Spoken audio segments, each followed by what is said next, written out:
Never felt more like singing the blues. City We United lose. Hello, guys. Welcome to another post-mortem show. This time, I actually might be positive for once. I know. Who'd have thought? Nobbins is actually going to be positive. I feel like I'm actually quite a positive person generally, but I've been accused of being a bit negative recently. But as you can tell from the title of today's stream, has optimism been restored at Manchester City? Well, certainly from my perspective anyway. I know lots of people never lost any optimism. I certainly have over the past few weeks, if you guys have been following the channel for that period of time. So this was a really nice springboard, that's how I've described it, to get us back into the swing of things. So we'll be discussing in today's stream the game itself. We'll be discussing the impact of the game. We'll be talking about the interesting tactical situation that we saw, the interesting use of positions and players and injuries, sadly, and what it means for City. Was it just Luton, or can we actually learn something from this game, and actually can we use it, as I say, as a springboard going forwards? And we've already got 7 letters in the chat. Hello, 7 letters. Excuse me if you guys want to get involved in the chat, whether live or in the comments. Feel free to leave a chat, because this is an interactive show, yeah? It's not just me talking to the camera. That'd be a bit boring. It's interactive, and I want to get you guys involved if you so desire. Let's start, shall we? We normally start with the lineups, so shall we start with the lineups again? It was a very, as with the Bournemouth game, a very promising starting 11. Context with it being it was the FA Cup. So I thought there was going to be a lot of rotation going on. Obviously, Rodri was left out. Obviously, Foden was left out. We knew those two were going to be rested, because those have been our two, our two best players this season. Also, Foden's played more minutes than anyone else. Rodri barely ever gets a rest or an opportunity to get a rest. But outside of that, it was incredibly strong as a starting 11. Sure, there are a couple players here or there which you might not associate with our strongest starting 11. As I say, no Rodri or Foden. But it was still very strong, and from a midfield perspective especially, because that's what I seem to notice, that's what my attention goes to for the most part of City nowadays. Again, pleasantly surprised. I was so happy to see Jack Grealish, Kovacic and Nunes were obviously going to start, Kevin De Bruyne getting the start as well, and obviously Bernardo. Grealish went off, and maybe that's where we should actually begin to focus, because I've been banging the drum of Grealish is going to be key and essential to whether we weather the storm of the upcoming really tricky fixtures. And he obviously got injured. It's a recurrence of that injury. You know, he's the same groin injury that he got against Copenhagen. So no idea how long he's going to be out, but certainly he's going to miss the Manchester derby. He's probably going to miss the game at Anfield. He might even miss the game against Arsenal at City. So we've got to basically now plan and strategize for those big games without one of our most important big game players, in my opinion. Definitely not Faisal says, I haven't slept for 24 hours. Why? I've just been an excited man looking forward to our Nobbin streams. Let me know. Yeah, so massive issue that he's injured, because I wanted him to start, as I say, every single one of those big games. But there might be a silver lining. Not a silver lining, a solution.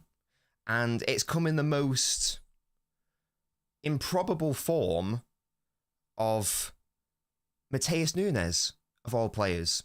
We saw it trialled against Bournemouth, where he started at left wing. And again, we saw it yesterday against Luton, where we saw him briefly out wide on occasion. There's actually a poll in the chat. Let me know who you guys think should be our starting left winger now that Grealish is, out for the foreseeable future. Not been confirmed, but in my head, he's going to be out for, at least, like 2-3 weeks. So he's going to miss those massive games. He seems to be Pep's solution to that problem. And it's a great solution, because what if we think about Mateus Nunes, what does he actually offer? There's been a lot of question marks about Nunes this season, but what does he fundamentally offer? Well, he's a player who thrives most in big spaces, just like Jack Grealish. He is essentially, well, no, he is a midfielder being played out on the wings. That's basically what Jack Grealish is as well. His main attribute is his ball carrying and getting his team up the pitch and striving forwards with the ball and being a safe option when carrying the ball. And that's what Jack Grealish is. We've got Sam in the chat. Hello, mate. How are you doing? Optimism restored indeed. That's what we're talking about. Did Jack rush back? Asks AJ. I've no idea. You would like to think our medical team had cleared him for action. You'd assume that they obviously know what they're talking about. He must have said he's fit. He must have said he's fine. The reality of the situation is he is now out for the foreseeable future, as I say. And I totally agree with Ibrahim here. Nunes brings control and defensive awareness, and that was the other thing as well. Maybe we haven't seen enough from Doku when he's played on that left-hand side. Whilst I like Doku a lot, he is, whether it's due to being caught out of position or due to just not being like switched on enough, he sometimes doesn't give his left back enough support. Too many times Ake left isolated against Chelsea, for example, or even against Bournemouth when he came on. That's never been an issue for Grealish. He's even got this nickname of being a defensive winger, and obviously Nunes is much more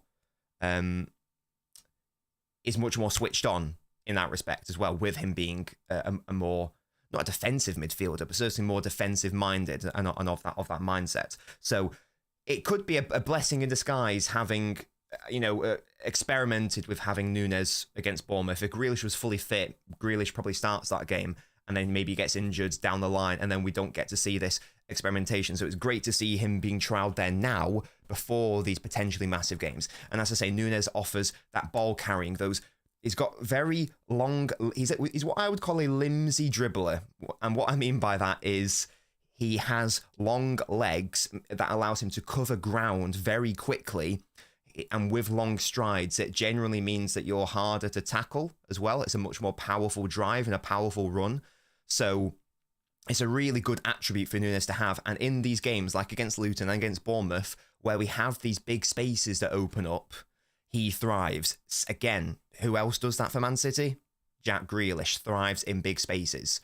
Contrary to lots of people suggesting that, maybe start Grealish against a low block team and Doku against a team where there's lots of space to run into. It's actually the opposite. You need Grealish for those big spaces. And that's exactly what Nunes can offer this team. The main issue for City is that we too often come up against low blocks who don't give us any space. So against Everton, for example, Nunes does not really work well in small spaces. And sadly, City usually come up against teams who don't give us any space. But hopefully, long may it continue that teams do continue to give us said space and said options to run into. So Nunes at left wing, I thought that was really good to see.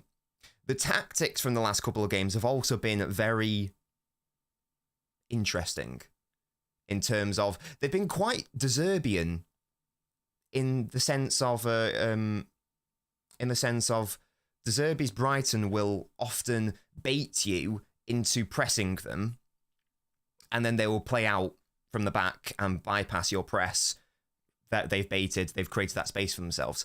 The main difference, that, as far as I can tell, is that we're doing a similar thing in respect of we are putting more bodies into central deep zones. So, for example, Bernardo, our nominal right winger, dropping deep to almost be a 6 at times, defensive midfielder. So we essentially don't even have a right winger at times. But as I say, the difference is instead of doing like what Brighton do, where they bait the press, they receive the ball, they then play out, with little triangles or whatever into that space. City just bypass that entirely and use our 6'5" Norwegian meat shield, Haaland, as a brilliant outlet, and you just pump the ball up to him. And more often than not, because he's so strong and because his hold-up play is fantastic. We'll get into Haaland, by the way, and how I actually think he might be playing better this season than last. It's very... You could describe it as Route 1, but it's a more tailored, measured Route 1, if that makes any form of sense. So instead of trying to play out from the back, as I say, like Brighton, against these teams where we're baiting the press, we're literally baiting it by overloading the deep areas and then just popping it up top. And then, now why is that brilliant? Because it means that the player who's in the 8-10 position, so whether that was Foden against Bournemouth or De Bruyne against Luton, they've just got acres of space to win the second ball or to win the ball back that the Haaland wins. And then you've got a direct transitional moment because you've created so much space for yourself, and you can just play those they could just play those through balls in, and that's how De Bruyne got joy over and over and over again last night. It's refreshing to see. We'll maybe get into why we might not see that much this season, but it was very interesting. I'm just going to catch up on the chat here. Nunes Emma finds body language worries me sometimes. Let me know what you mean by that, AJ. What do you mean by body language? When was the last time we lost at home against United? I think we lost against Ollie one time, a couple of seasons ago. I think Martial scored, I think it was a 2-0. Yes, Josh, and we'll get into Haaland's overall game. I totally agree. Doc needs to work on his end product and being more calm. Yes, and I think that maybe for the biggest games, we're not going to see Doku. In my opinion, I don't think we'll see him at Anfield. I don't think we'll see him against United. I don't think we'll see him against Arsenal. I'd be very surprised if we did that. Hello, Leanie. How are we? Do you think if we draw United, Tartarus is over? Colin, for me, that is a must-win game, and that is not only a must-win game, that is a battering. We've got to batter them, like at least 3-0, at least. I know that we just battered Luton, but we need another one, like in the Premier League, to assert ourselves and lay down a marker to tell Liverpool and Arsenal we are still here, and this is our crown that you're trying to take from us. Definitely, I don't think a win is enough. I think a battering is at least. That's the least we need going into Anfield. I don't think Grealish has been at it since winning the treble. He needs to improve. I think the main issue is, as we've discussed, SK, he's been injured for most of the season. And when he comes back, we look so good. There's no coincidence. The start against Copenhagen, we looked amazing. The start against Luton especially, we looked amazing. And then Grealish goes off, and then the levels go down a little bit, which is a massive shame. We'll get into that, Faison, absolutely. Yes, Cal, how are you doing? I'm doing very well, Arthav. Thank you for asking. Glad Kova can rest Rodri in here. We'll touch on Kovacic as well. Don't you worry, we will touch on Kovacic. Yeah, so that style of play, how is it beneficial, first of all? So obviously it's beneficial, and I tweeted about this. You don't associate Man City with counter-attacking. And this also applies to like the first half in Bournemouth especially. So I'm sort of covering two games here, or certainly one half of one game in all of Luton. City barely ever get to demonstrate how good they are at counter-attacks. Why? Because teams don't give us the opportunity to counter-attack. How? By getting all their players behind the ball. Usually the only times that we can counter-attack is when they counter-attack on us. So we're trying to counter a counter-attack. There was a really interesting graph I saw on Twitter. I think I've spoken about this before. If you chart the average defensive line of Premier League sides, it's around here. Let's say it's like around here for like the Premier League average. If you go down to Liverpool and Arsenal, I think Liverpool's there, Arsenal's there, around there. Man City the last 2 seasons is down there. So every single team basically we are coming up against, it's not like a conspiracy theory that City fans think that, you know, teams are just so much better defensively than against other teams. Teams are willingly making it harder for us, because why wouldn't you be scared of the treble winners? So that's why we barely ever get to see. That's why we barely get to see City's counter-attack in full force, and that's why it was refreshing to see. And this is the roundabout point I'm making. If we are given those opportunities, we are genuinely one of the best counter-attacking teams in the world, because we have the best vertical midfielder in the world, and we have the best vertical striker in the world in De Bruyne and Haaland, and we saw that to full effect. You give those players space, they will punish you, and Haaland gets 5 goals, and De Bruyne gets 4 assists, most of those coming in that sort of fashion. It was crazy. I mean, Luton's play, in my opinion, was suicidal. They went man-to-man, and if you go man-to-man against Erling Haaland, then you are asking for trouble. You are asking for trouble. And if you give De Bruyne the opportunity to play a through ball, again, you are asking for trouble.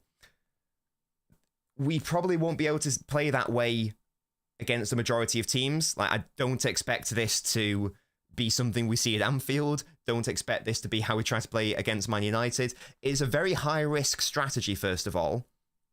It's obviously you are seceding control, and City are all about control. you are also assuming that the opposition will bother to press you high.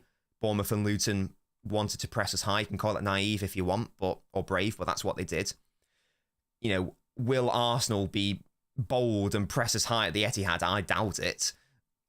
And it's like a similar thing with basically every other team. So it is a limited way to play because it's reliant on the opposition playing a certain way. It's also reliant on individual quality because you're assuming that, you know, it's reliant on individual quality and on very select personnel. For example, I'm not having a go with him. Alvarez would not be able to drop deep and do what Bernardo did, for example. So you do need the right players on the pitch for it to work. And it's a question of, as I say, will the opposition even give us that opportunity? But it's good to know that it's another way that City can potentially win football games if that opportunity presents itself. And also, let's say we go 1-0 up in a game. For argument's sake, let's say Arsenal come to the Etihad, we go 1-0 up, and suddenly Arsenal obviously have to come out a little bit more, they have to be a bit more aggressive.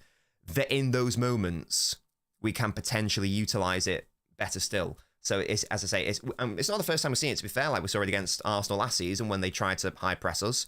Will they make that same decision again? Who knows? But it's really good to see that it's certainly an option. Haaland's overall play now, shall we talk about? Just after I catch up on the chat. Do you think Manu will go at us? In my opinion, there is no chance United will be brave enough or stupid enough to try to go at us. They've got no Haaland, their best forwards this season. They've got no Luke Shaw. They've got no Martinez, who you'd say like their best fullback and their best defender. There's even question marks about Varane, Maguire, Bruno Fernandes. I don't know how reliable those rumours are, but United fans telling me yesterday that they're potentially out. So there's especially with those, even with a fully fit squad, I doubt they do that. They're going to play on the counter-attack, for sure.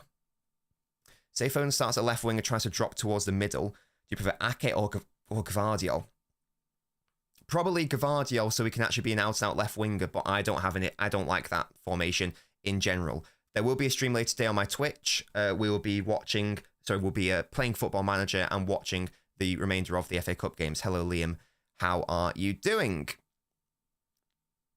It's very dangerous against good counter-attacking teams. 100%.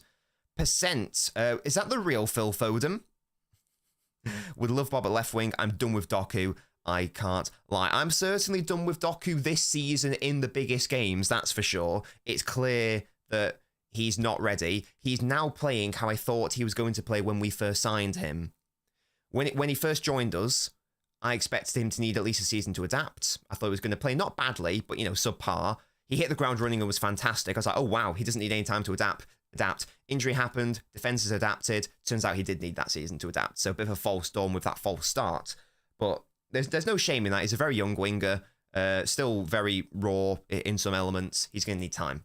So I don't think that's really an issue, to be honest. And yeah, Amutia says Doku loses the ball very often, which is dangerous. And that's why, as we've just discussed about Mateus Nunes, that's why it's so interesting that we potentially have another option there. And in fact, everyone in the chat here, please just first get involved in the poll, but also leave a comment now in the live chat letting me know just one word, the name of the player you think should be playing at left wing in our biggest games from now to the end of the season. Assuming Grealish isn't available, the options are Doku, Bob, Nunes, Foden. One-word answers. I just want to get a flavour of who you guys think should be playing. In my opinion, in the biggest games, I think Nunes has genuinely proven his worth. I love Oscar Bob. Oscar Bob would be a close second, but what Nunes offers that team, balance, allows... And that's the thing as well, the balance is crucial, because if you play Doku there, it's a more direct player. You play... and means it's trickier to fit in Haaland and De Bruyne. You get Nunes there, a midfielder, makes it a lot easier.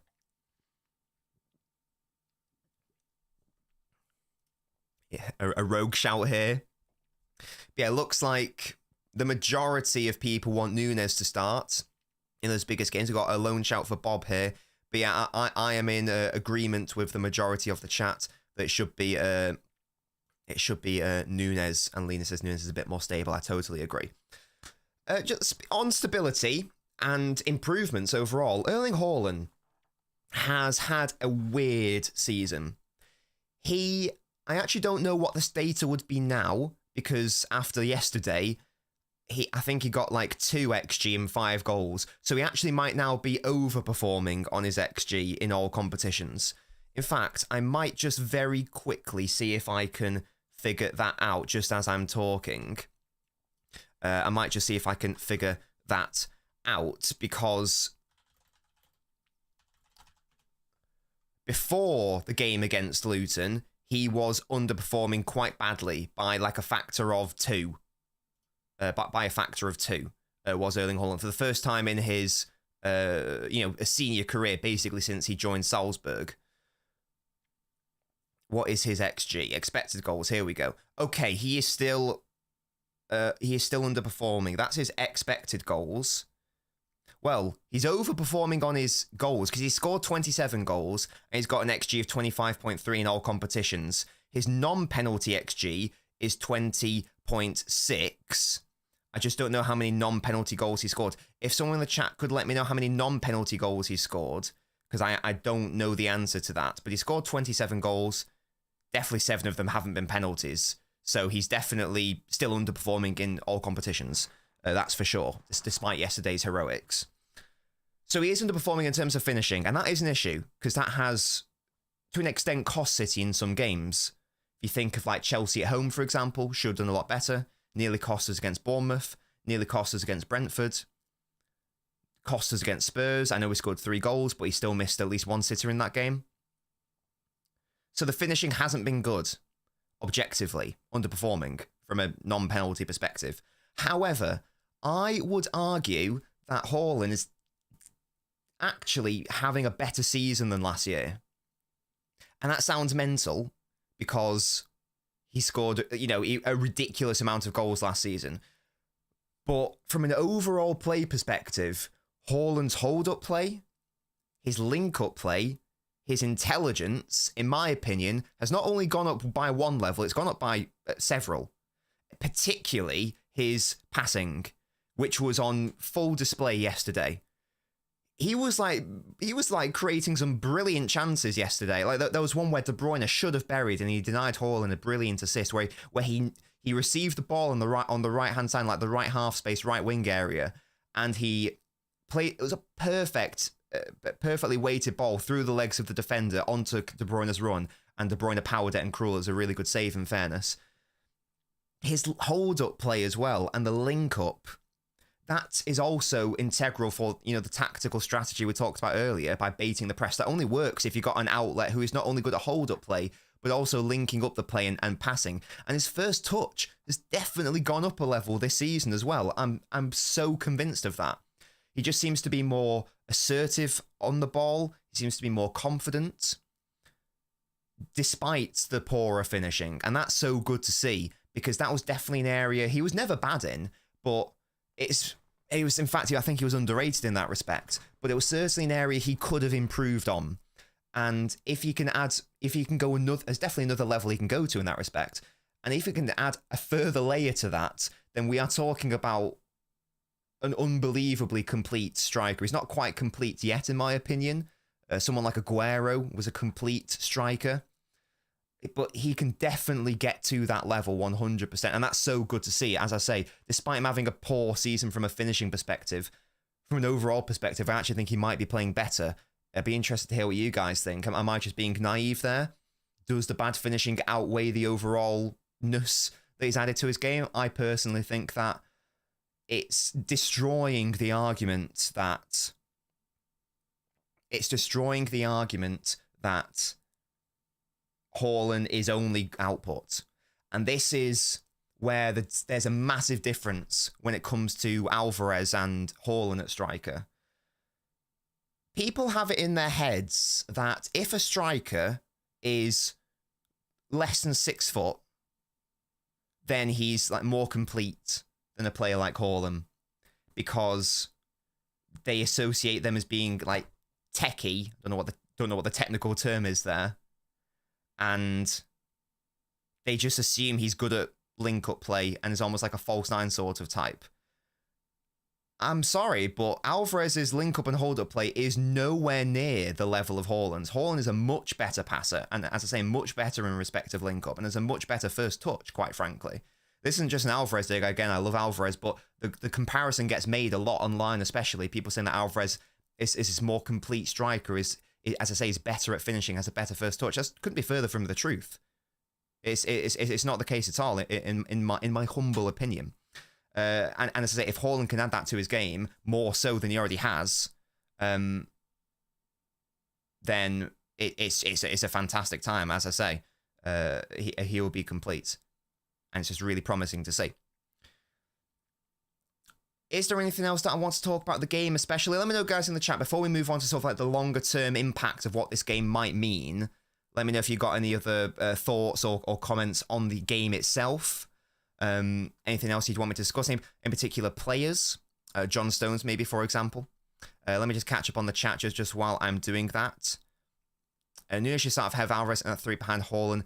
No, Pepe start Alvarez in big games based on seniority. And that's what we'll talk about long term, Ravi, in the next session, because I'm not 100% sure on that. Good morning, Pops Medallion. How are you doing? Thank you guys so much for joining me, by the way, on this. I know it's not an opportune time. Lots of you will be in school or at work, so thank you so much for joining me for this afternoon stream. If you're enjoying the live stream or watching on the replay, please leave a like on the video. That is how this stream gets out to more people. That's how we grow the audience. That's how we're able to continue. That's how this is able to continue being my job, because this is my full-time job. And on that, if you can become a member and would like to, you can click that little join button, or the link is in the video description. You can support me and get extra lovely perks. Was this the best performance by City without Rodri in the past 3 years? Asks Douglas. Have we? I think there's maybe only one game this season where we've won without Rodri, and that was like in a Champions League game against Red Star at home, I think. Outside of that, I think he's played or featured in every single game. And so it's massive that we're able to win without him, to be honest. Again, it's only Luton. Luton are a good team, man. I know we just battered them and put 6 past them.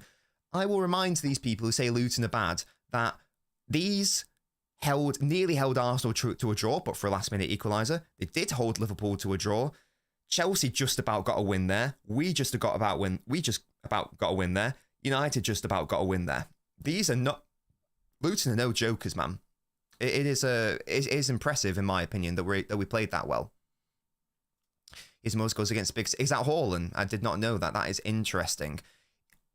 Omar, you couldn't say I couldn't say it better myself. Yeah, and that is crucial. To be fair, it's not enough to be a big poacher for City, and that's what annoys me a bit when people who clearly don't watch City, they try to argue that all Haaland is goals and output. Even last season, that was never the case. Haaland could not score a goal but still play extremely well, and this is why that Champions League semi-final argument is dead. Oh, he didn't score a goal against Real Madrid in the semi-final, therefore he blanked and was rubbish. He was exceptional in those games. Just because he didn't score a goal, just because I guess you didn't watch the game, because you only watched it like a foot mob rating or whatever, he was absolutely sensational. And that is why I need more than just output. I need a City forwards to do more. Output alone isn't enough, and that's what Haaland offers.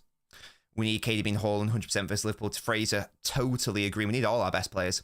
I've no idea why, Liam, but thank you for trying to become a member. There should be a little join button you can press, or click the link in the video description which says become a member here, Liam. But thank you for offering to become one.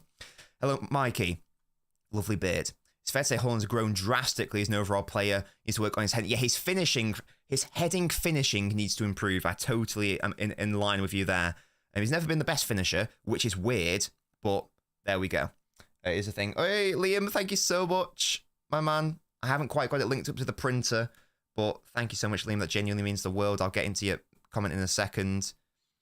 Nunes needs to press more and be more involved in tracking back. Otherwise, there's a lot to like about him on the wing. Yeah, I totally agree, Taylor. And look, he's new to the role, so it's not going to be perfect, but yeah, it's really good to see.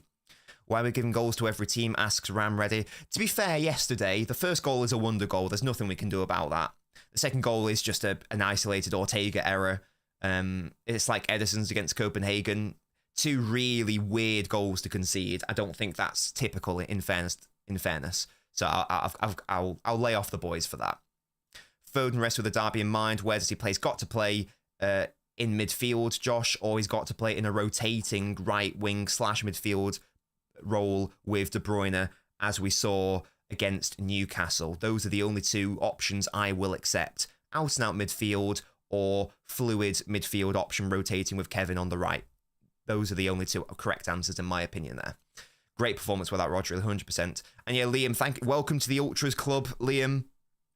Love that from you. You now have access to your Little Rat loyalty badge. You get exclusive emotes, and you also get priority shout-outs and other lovely things. Thank you so much, Liam. Welcome to the Ultras Club.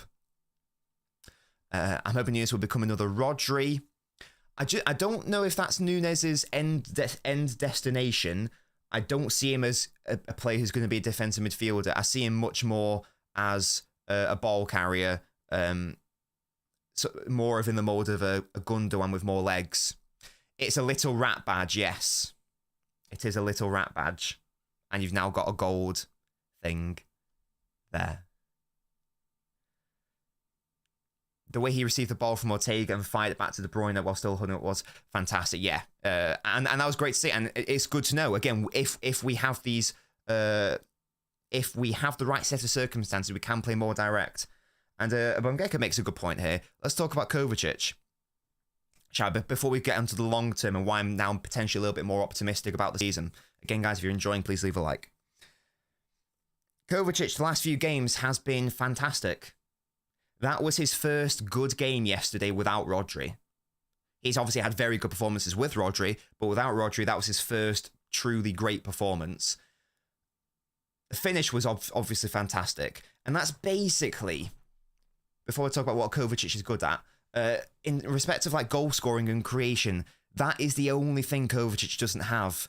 That's what separates him from Gundogan. Because he and Gundogan are very, very similar players in terms of what they offer the team in respect of the calmness, in respect of being like this 8-6 hybrid, in respect of the ball carrying, knowing when to win fouls when is needed.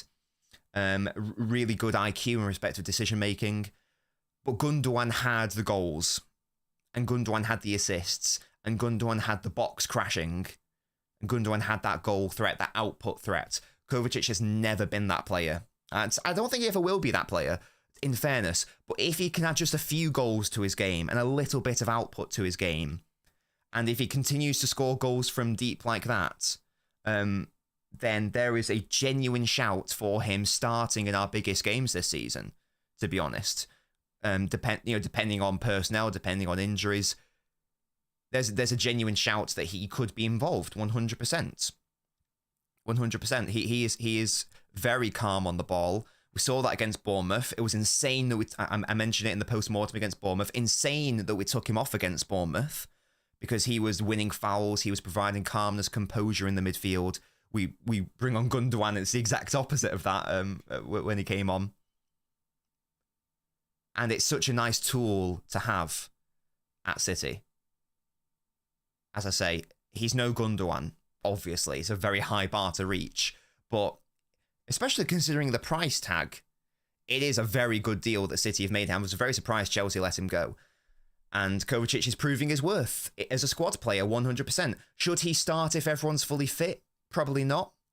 But if there are a couple of injuries, if you need to rotate, if you need to bring a calming presence onto the pitch, he is that guy, 100%.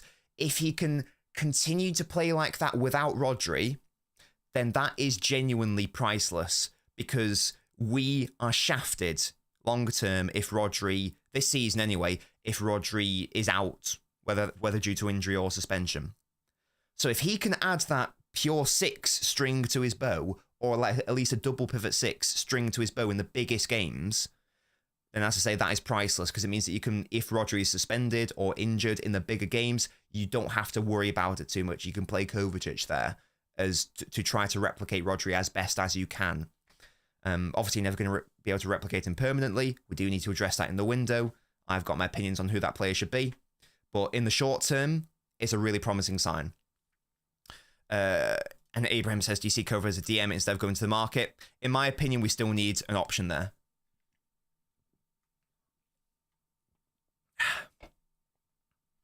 Not as now Snout 6. We need a Gundogan. Sadly, we need Gundogan. We need an 8-6. We need an 8/6. Again, We all know who that should be.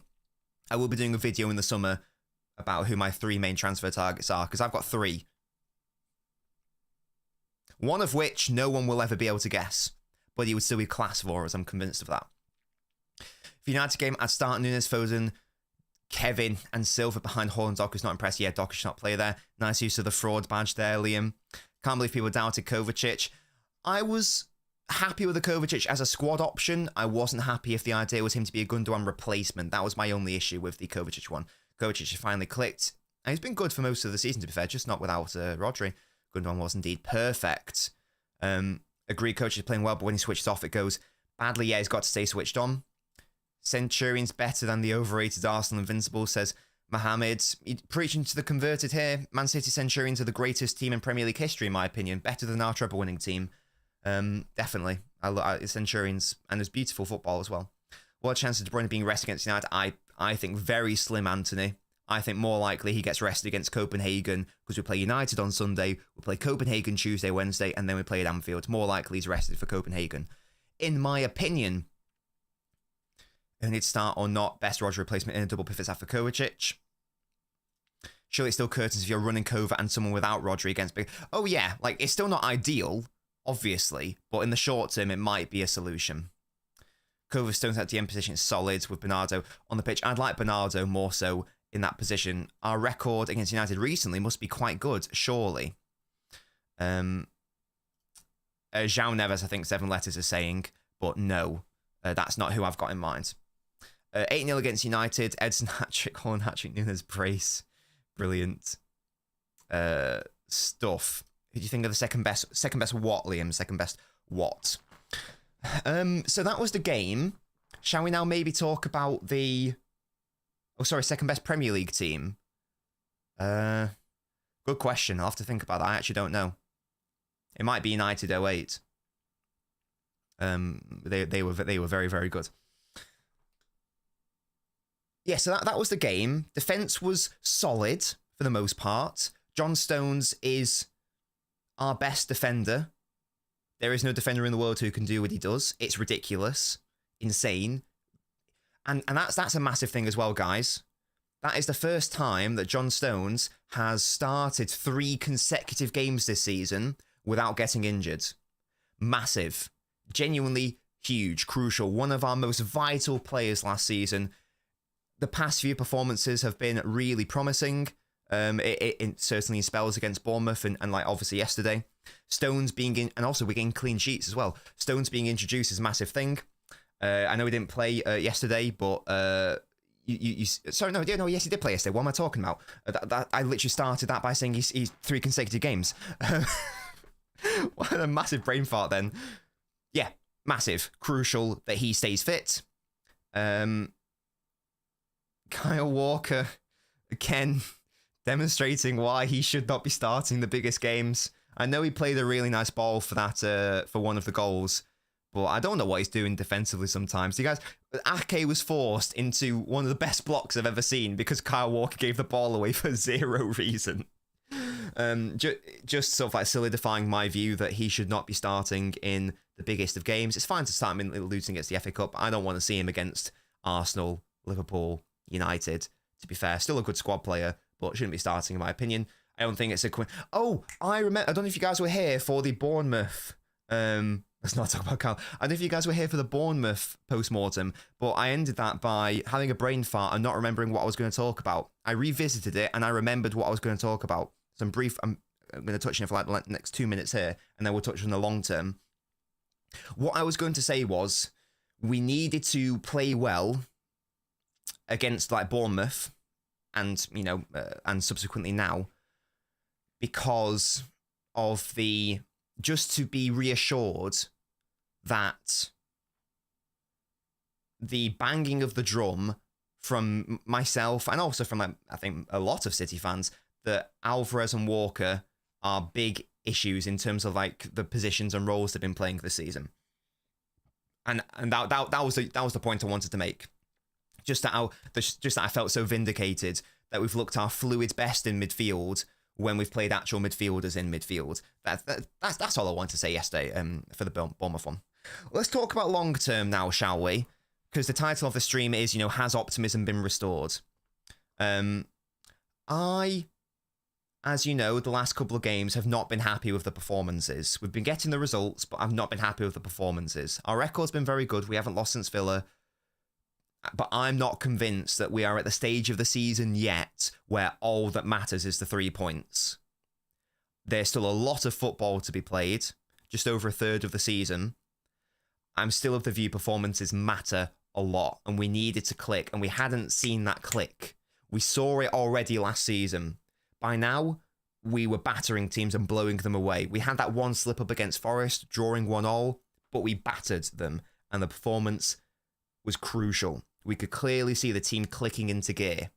We haven't seen that. We haven't seen that this season. We've touched on why. Players being played out of position. Injuries being a factor. Not having our main defence. Not having De Bruyne. Not having Grealish is massive. We've maybe got a Grealish alternative now. But the signs are there. And again, it's only Luton. As we discussed, it's not just only Luton. I thought the United game was going to be a perfect springboard. This has potentially come a game earlier in terms of the performance and the way we've blown a team away and rolled them over. We now need to see that carried through to the United game. If we can see it 2 games on the bounce, that is huge. Because we've not, as I say, we've barely even seen it even once this season where we've looked how we looked compared to the end of last season. So it is huge. The Grealish injury is a massive blow, but Nunes might be a saving grace out there. Even Oscar Bob might be a saving grace out there. The defenders are now fit. John Stones is proving his worth. He's demonstrating how important he was. The midfield has never looked better. Haaland is finally getting service and is finishing well. Have we clicked? Is the question. In the chat, what do you think? Are you more optimistic? Is this a bit of a false dawn? Or are Man City back? Did we ever go? But, are we back in terms of, actually putting in good performances? Is this a one-off against Luton and that first half against Bournemouth? Or now, are we going to see against United a similar performance where we blow them away? And then again, obviously against Copenhagen at home. And then going into Anfield, are we going to put in a similar good performance? What do you guys think? I'm more optimistic, to be honest. I thought that game yesterday had a potential to be a really tricky one. Pep opted to go strong, maybe just to get the morale back. Haaland's looking good, obviously. De Bruyne, creative mastermind. Of course, it depends on players staying fit, but you've got to, for argument's sake, we've got to assume that they do. They've had, with Stones, for example, has had a lot of injuries. Hopefully, he's now back. A 90-20 Liverpool. From a one-off season, maybe. To be fair, when I view teams, I view it more in periods of seasons. So when I say City Centurions, I also mean the 18-19 season as well. When Bob, Lewis, Gomez, Alvarez came on last night, felt like they were the B team. I know Bob has re-signed. What do you think happens with the others in the summer? Lewis is still a child, to be fair. Thank you so much for subscribing, mate. Feel free to get involved in the chat. If you are new, by the way, make sure to subscribe. Make sure to leave a like on the video as well.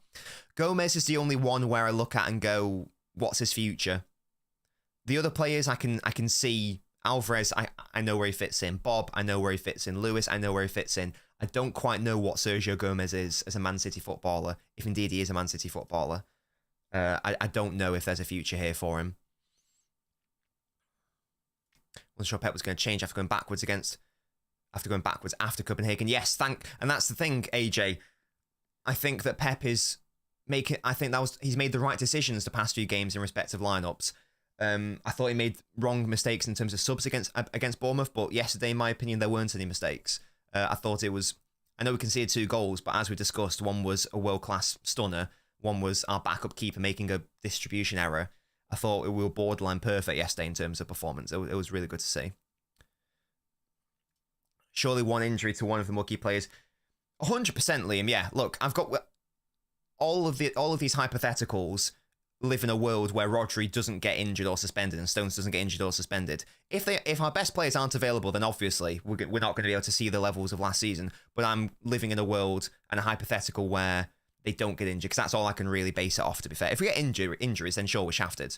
But I'm going to assume, for argument's sake, that we don't get a massive new injury to Stones or Rodri or whatever. I don't know, and it scares me, says AJ. City have a history of turning things around and are still favourites. I'm sure we're still the objective favourites in respect of, like, you know, what the bookies think. That's probably a thing for sure. Whether we will win the title, I'm not sure, but yeah, as I say, we are definitely going to be the bookies' favourites. Absolutely. We've got over 100 people watching, which is unbelievable support for an early afternoon stream. I thought that people would not be free because they'd be at school, work, college, whatever, uni. So thank you so much for joining me, guys. We can definitely do this time slot more frequently if you guys are available for it. Like, you know, morning/early afternoon. Let me know. Shout out LB, by the way, because he asked if we could do a stream around this time, and I asked if we could rearrange. So he's allowed me to do this stream. So shout out LB. Make sure to join us later for LBins on his channel. At some point, Man City will ignore one competition. I don't know if I agree, Mohammed. We saw that yesterday. Pep could have quite easily sacked off the FA Cup yesterday and started Gomez and Bob and Lewis. Not saying these are bad players, by the way, just saying that they're obviously our B team, and Hamilton and Alvarez as a striker. He started Haaland and De Bruyne and Stones. Now, whether you think that's the right or wrong decision in respect of fitness is another question, but he clearly values this competition, which is interesting given the talk he made about the fixture congestion. When is the draw, by the way? Please let me know, guys. Do we know when that is? Is it tonight? It'd be really interesting to see who we get. Hopefully someone easy at home would be lovely. I've always been optimistic. Love that. Would you see key men to be fully fit? Unfortunately, Jack is now out. 100%, yeah. And that's the thing. We've touched on it so much in recent weeks. We've barely had the opportunity to see City's best team this season in terms of personnel, and whether that's due to injuries or weird decisions by Pep. But we're now actually seeing it, and the performances are demonstrating that. It's just a shame that, you know, if we got... we definitely made mistakes in the transfer window, which has led to this situation of not really being able to deal with those injuries or suspensions. So it's definitely our own fault. I'm not going to say it's only injuries, because we could have addressed it in the transfer window. And I think it's safe to say that City had a subpar transfer window, brought in fantastic players, but we sold Gundogan, which was insane, and we didn't bring in proper one. Faison, thank you so much for subscribing on the YouTube, mate. You are now in a Beanio. Again, if you are new and you haven't subscribed, what are you doing, you little freaks? Subscribe now to make me do that. I'm not going to lie, I've not watched any Girona, Josh. Not watched any Girona. I will be on a scouting mission of Savio in the summer, though, to maybe make a video on him. 7-0 against United. Stones is the key. He is easily our most important player. Great time for a stream. Wonderful stuff. I think Erling is going to score 5 in a Prem match soon. He could have had a double hat-trick yesterday. That would have been insane. When was the last time a Premier League player scored a double hat-trick? I can't remember. Optimism restored. I don't feel too much can be taken from the game as against man-to-man high pressing. 100% Chris. I totally know where you're coming from. Only defended by one opponent. Probably won't happen again. Yeah, and that's what we discussed earlier in the stream, Chris. If it happens, it's a brilliant strat. Brilliant strategy. And there are ways in which we can manipulate the opposition to do that. It's just a question of, will the opposition do that for us? As I say, we can manipulate them in a way, but it is tricky. It's tonight during the Liverpool game. Well, great. And again, I'll be streaming on my Twitch, LNobbins, tonight, doing Football Manager, watching the FA Cup draw and the games. If you want to join me for a more chilled out vibe where I just play a game and chat to you guys on the fly, feel free to join the Twitch later. We're streaming at 8 p.m. GMT. It's also for match sharps and confidence. 100% Haaland. Yeah, totally agree. The citizen, totally agree with that. We still don't know our best midfield yet alone our midfield. I think we do, to be fair. Well, if Grealish is out, the team should be, depending on the opposition, it should be Bernardo, De Bruyne, Foden, Nunes. Now, whether you want Foden interchanging on the right with De Bruyne or Bernardo out there or Foden in the middle. In terms of personnel, I think that's probably our best midfield for most games. You can maybe throw in a Kovacic there as well, but for most games, I think that is our best midfield. I'll be real. The way suppose, I mean, the speakers were working overtime at Luton, weren't they? Goodness me. Hello, Mad Hatter. Why has it taken Pep this long to part of the right team? I don't know, Mad Hatter, and that's why I've been so concerned the past few weeks, because if injuries are there, you can put it down to injuries. But the last few weeks, the team has been there. He just hasn't been playing them. But now he has been. Isn't it weird how... and that's why it was so frustrating, because it was such an easy fix. But now we're seeing the fix, and hopefully, long may it continue. Oh, Premier League, though. So from like 92, 93 onwards, that would be incredible, Ramred, if they were also unavailable. How do you manipulate them? You manipulate them by dropping your midfielders back deep, centrally, like we saw Bernardo do yesterday, forcing the opposition to come out and creating that space. That's the way you can attempt to manipulate it. If the opposition aren't interested and they just stay at the back, do you remember like Conte's Chelsea a few years ago?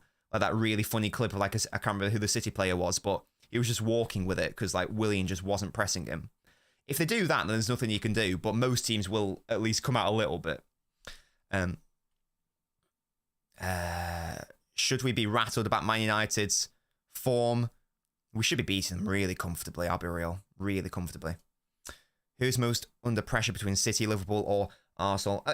Probably City, because we are the favourites and we are the defending champions. I think the pressure's always going to be on City, to be fair. We're also in this... We're probably in the worst situation in terms of the league table as well. We are not at the top of the table, so we're not leading it. We're also not at the bottom in respect of Arsenal, so we're not chasing it. We're in this weird middle ground of trying to do both, holding off one team, but also trying to overtake another. So probably City are under the most pressure.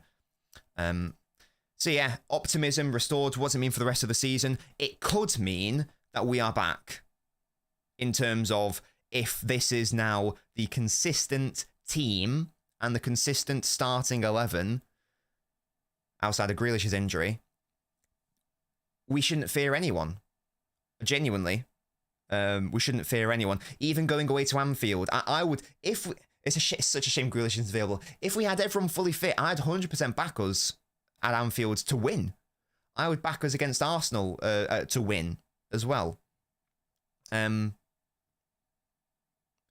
Obviously, that remains to be seen. But there is now a view. There is now a window into that reality. Yeah? And again, you can say it's only Luton.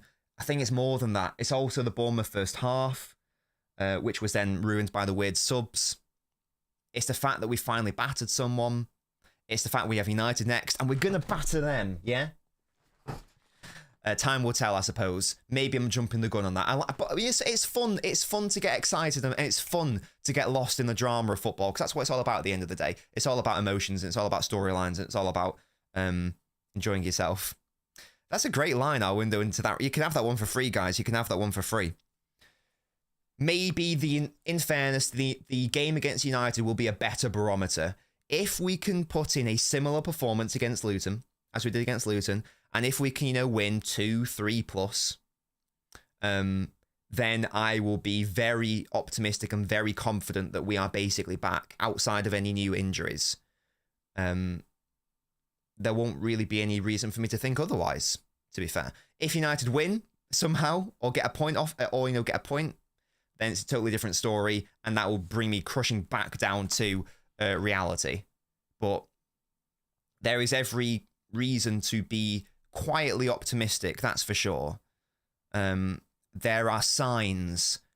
We haven't clicked, but we are present tense clicking. Potentially. Or no, or maybe it's future tense. There are signs that we will click. If we can turn that future tense into present, that would be lovely. There is every world in which we can do that. Josh, thank you so much for following the channel. I thought you were already subscribed, to be fair, Josh, because you've been here for ages. But thank you so much for subscribing and confirming that.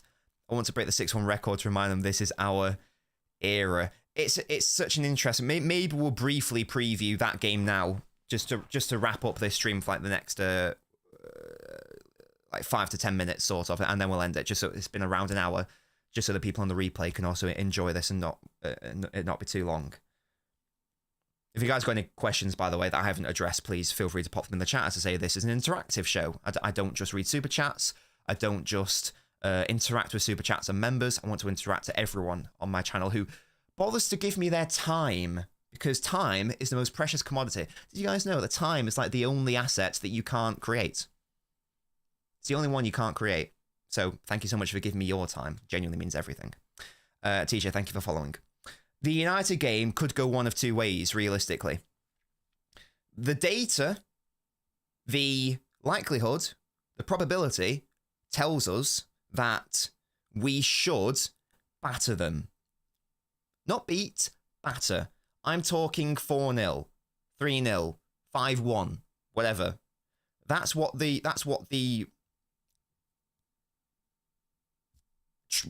reality of the situation should be. Partly because we've started to click.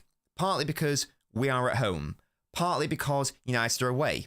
Partly because United are shit generally. Partly because United, who are bad currently, also have some of their best. They have some of their best players out this season. I would argue Haaland has been one of United's best players this season. He's not just been playing well recently with the goals. He's played well all season. If you watch United, you'll appreciate he's a very good striker. He's out. Massive. Excuse me. There was no Luke Shaw. He's their best. You could say he's their best defender. Not this season, but he's been their best defender. He's out. So either Lindelof or Malassi, he's out, isn't he? So it's probably going to have to be Lindelof, a centre-back. He's a bad centre-back, never mind a bad centre-back at left-back. You know, he's no Manu Akanji, yeah? He's no Nathan Ake, he's no Gvardiol. He can't do the centre-back, left-back shtick. That's our thing, yeah? That's our thing. Martinez, whatever you think about him being a little terrier and overrated, whatever, I think he's very good. He is their best defender. He's also out. There's a question mark of whether Varane and Maguire are going to be out. There's a question mark of whether Bruno Fernandes might be out. So this is a battered United in respect of injuries. This is a battered United in terms of their recent performance against Fulham, where they got humbled and embarrassed at Old Trafford. They are obviously going to defend for their lives. That is all they can do. They will know that. And there's always the threat of a counter-attack with Fernandes' long balls and Rashford's pace and Garnacho's pace, who's played well this season. But there is no reason why we can't control the game, limit them to basically nothing, as we did against Bournemouth in the first half. And if Haaland's finishing is up to scratch, as we saw against Luton, this should be over by minute 45. And you can call that arrogant if you want, but that's what should happen. Whether it will happen is a totally different matter. Anything can happen in a derby, anything can happen over 90 minutes. Maybe they stand their ground, maybe they get to like 80 minutes and then we panic, and then we commit to make bodies forward and then they get a goal. But in terms of all I can base it off is what should happen, and that is what should happen. Yeah?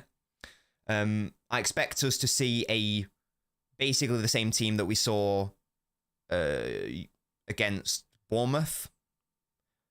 It will be obviously Ederson. There'll be a question. I don't think Walker will start, you know. If Rashford was going to play on the left, I could appreciate Walker starting because of the pace situation. But actually, I don't even know if that's going to be needed necessarily. So I'd like to think it's going to be our best back four in terms of who's available. You know, Ake, Akanji, Diaz, Stones. Obviously Rodri. Hopefully Stones going into that midfield area. De Bruyne, Foden, whether it's Foden on the right interchanging or Foden out and out in the midfield, who knows. Bernardo, you would assume. Maybe Kovacic is rewarded for his good work recently. Probably Nunes on the left, Haaland up top. It's going to be our strongest side. We need to get a convincing win for morale to prove this Luton game wasn't a fluke. And that we are back, and to announce ourselves in the Premier League. And also, something we haven't even touched on, goal difference. Our goal difference is bad, man. It's bad compared to Liverpool and Arsenal. I don't know the exact numbers, but I think we are like 6 behind Liverpool, maybe. It's at least 2 or 3 games behind in respect of like goal difference and where do you expect City to be at? So we need this battering for a number of reasons. Firstly, to obviously get the points. Secondly, to demonstrate to the rest of the league that we ain't going anywhere. Thirdly, to demonstrate to ourselves that we ain't going anywhere. And fourth, and D, goal difference. 75% of Premier League titles have been won by the team with the best goal difference. That is not a coincidence, guys. 75%. People look at goal difference as a novelty. No. It's a brilliant indicator of whether you will win the league or not, objectively. It gives you 3/4 of a chance. 3 out of 4 times you will win the league if you have the best goal difference. So we need to get the best goal difference from a statistical standpoint. And yeah, that's another reason why we absolutely have to batter them. Stevens, thank you so much for following and becoming a Nabinio. I appreciate you, you lovely man. We still got around 150 people watching, which is craziness for this time. Again, thank you guys so much. Please leave a like on the stream, helps the channel grow. If you're new, subscribe. If you want to go the extra mile like Liam did earlier, you can become a YouTube member by clicking the join button or the link in the video description. Yeah, not only is it an extra point, it's also just an indicator of how good you are as a team. The best teams have the best goal difference. Sounds like an easy, simple thing to say, but the best teams will score the most goals and concede the fewest, and they'll have the best average in between. And this is where and maybe I'll end it here, just touching on United. And this is where Fergie's wrong. Sir Alex Ferguson got this wrong. I made a video about this like a couple of years ago, actually. Fergie, and this is a massive soundbite that's quoted all the time. Do you think Doc is better on the right? Yes, definitely. Definitely. I'm surprised he plays so much on the left. His game, just before I go into this Fergie thing, Doku's game would be so much more simplified if he was played on the right. And that would probably be better for him, because then he can make decisions easier. He can also be more predictable from a City perspective, so our forwards actually know where he's going. And we do usually have the best goal difference indeed. Yes, so Fergie famously said, attack wins your games and defence wins your titles. I don't agree with that, and he's wrong. Let me tell you why he's objectively wrong. I'm trying to remember the data. I think 40% of league titles have been won, or maybe it's 50%. 40 to 50% of league titles have been won by the team with the best defensive record. Over 60% of games have been of Premier League titles have been won by the team with the best offensive record. And as we discussed, goal difference is even better. Scoring goals is a much better indicator of whether you will win the league or not than not conceding them. Why? Because a win and a loss is more valuable than a draw and a draw. A win will always be more valuable than not conceding. Scoring will always be more valuable than clean sheets. Obviously, you need a balance. You need both. But if you can only pick one, winning games inherently wins you titles. It's a nice soundbite, but it doesn't work on any level, to be fair. And this is why I think people are a bit too obsessed with defence. Obviously, it's important, but if you ain't scoring the goals, there's a very easy chance that you will end up in too many 0-0s, or too many low-scoring draws, and then you're shafted. It sounds simple, but yeah, lots of people have it as a Fergie soundbite, and I'm sorry to say he got it wrong. But there we go. Hello, Zerish. Love this is your observations. How come some dumb tubers have more followers? I think dumb's a harsh word. I would never describe myself as smart, but thank you for saying you enjoy the content. I appreciate it. Up the Blues, 100%. I don't know stats. Out of curiosity, does anyone know how do we compare an expected goal difference? Fantastic question. Well, actually, would it surprise you guys to learn that we are top of the expected points table? Would it surprise you guys to learn that we are top by 2 points? No, sorry, by 1.2 points. We are top. Arsenal are second. Liverpool are third. In respect of expected goals, we have got an XG of 58. We've scored 59. We've got an expected goals against of 25.55. We've conceded 26. So we are slightly underperforming on our expected goals against, slightly overperforming on our XG, underperforming in terms of our expected points position by 1. If anyone's interested in that.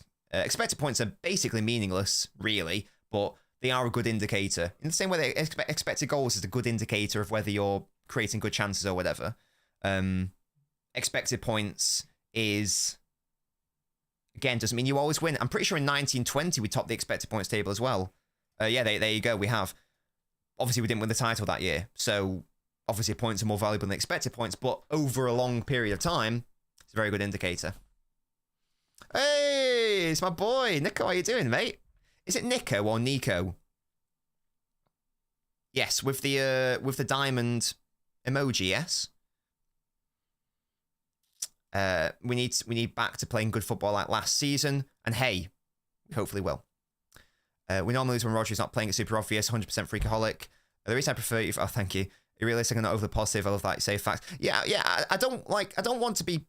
Yeah. Apologies if I come across as pessimistic at times, but I don't think I am pessimistic. To be fair, I think the word is realistic, because there's no point in being blind, you know. Like it's all well and good saying that Pep's the greatest coach of all time, and obviously he is. Look at this bald man. He's behind me here. But he's not a god, and he does make mistakes. Everyone makes mistakes.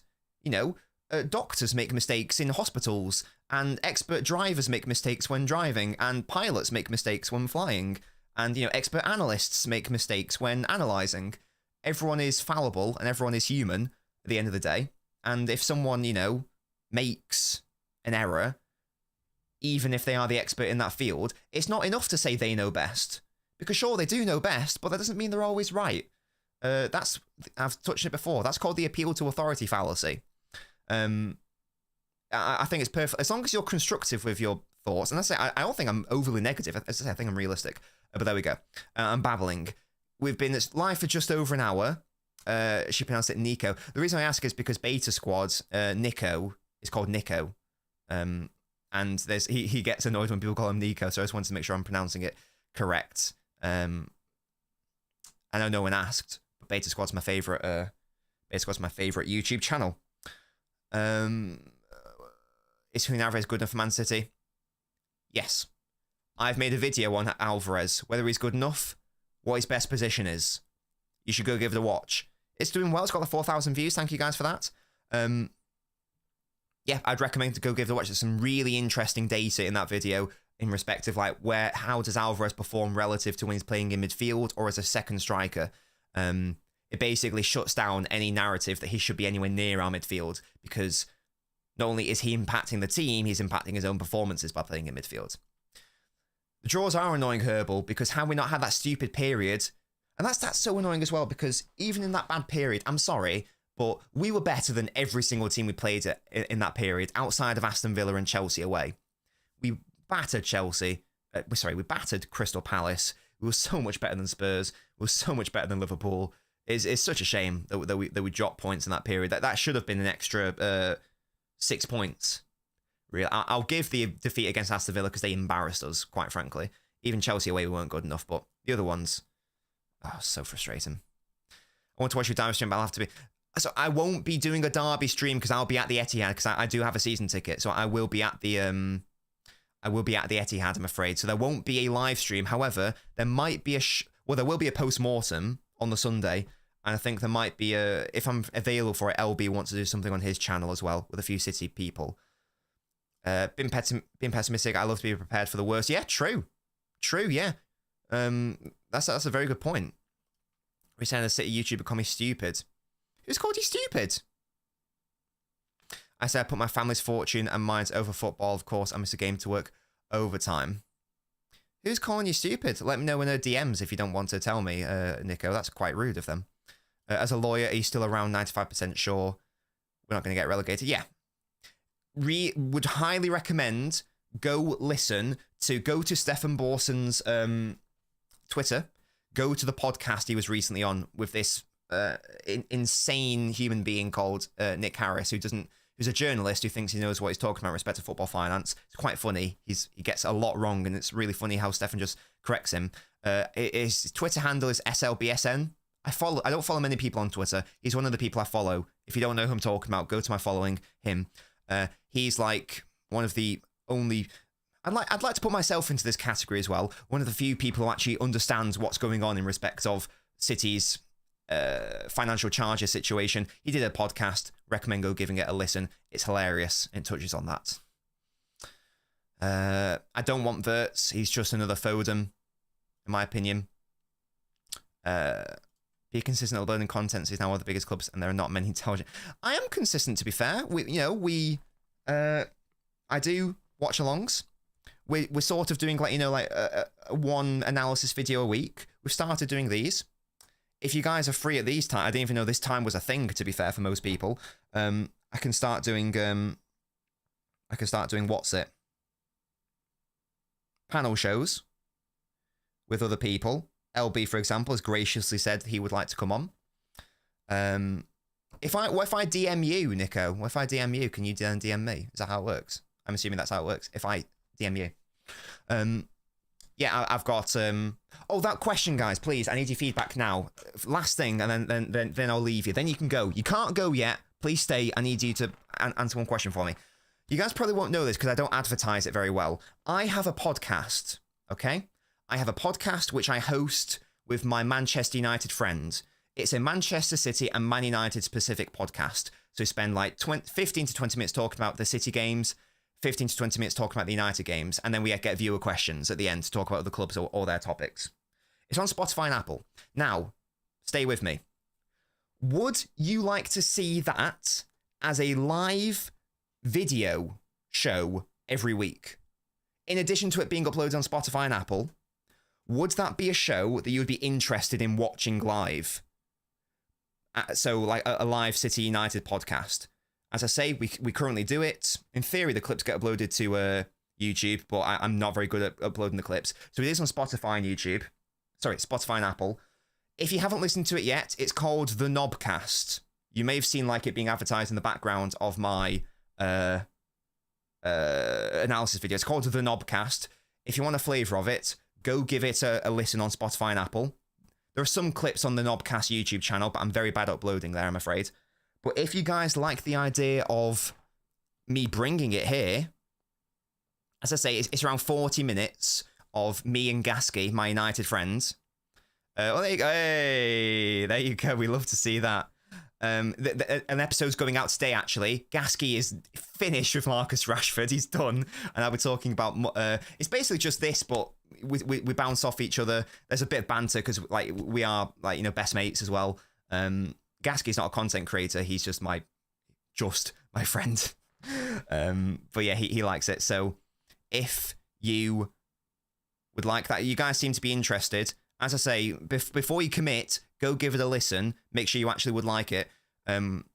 We also recently did like a draft challenge, World Cup winners. Those probably won't get uploaded to the YouTube. We'll probably keep those on the Spotify, Apple. But cheeks, yeah. If I can convince him to be happy doing it live because he's a bit nervous, and if you guys want that, we can definitely trial it 100%. But yeah, thank you guys so much for joining me. We still have, over 100 people. I feel like I've been averaging like 150 today, which is mental. Thank you so much, guys. I am going to be on LB's channel later. Thank you so much. Since the City Extra Days, yeah. And it turns out we actually live relatively near each other. So IRL meetup ? Yeah, we're going to go to the pub together at some point. We're going to have a date. Yeah, I'm on LB's channel later on, so please make sure to join us for that. We'll be discussing the Luton game, obviously. I'm sure we'll be discussing even more topics as well. Oh, don't you worry, mate. I know all about the competition law situation. But there we go. Thank you so much for joining me. I've loved this stream. It's been great. Can you do match reaction with fans after each home game?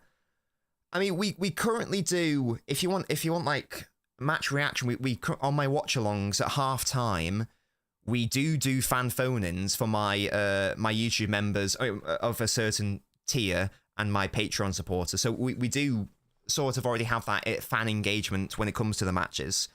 Maybe that's something we could look to add. I don't quite want to lean totally into that side of YouTube. I want to still be more focused on the analysis sort of side of things rather than doing previews and post-match things straight after. It's personally it's not for me, I don't think. I'd much prefer this format.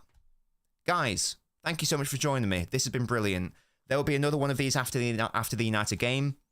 I'm live with LB later on his YouTube channel, 2:30, and I'm live on my Twitch at 8 p.m. tonight. We're doing Football Manager. We are Grasshopper Zurich, and we'll be watching the FA Cup draw, so make sure to join me so we see who City get, and we'll be watching the other FA Cup games in the background. But it's a different vibe. Grasshopper Zurich FM. As I say, it's on the Twitch. The link for my Twitch is in every single YouTube video description. Thank you so much for joining me. Leave a like on the video. Thank you guys so much. I'm so happy you guys enjoy this. And if you guys keep liking it, and you keep liking the videos, we will keep doing them. A shout out as well, Liam Byrne, for becoming a YouTube member. All super chats and memberships are, well, they allow me to continue doing this, to be honest, because this is my full-time job. So your support is priceless. Thank you so much, guys. I'll see you later on my Twitch at 8 p.m. LNobbins. Goodbye.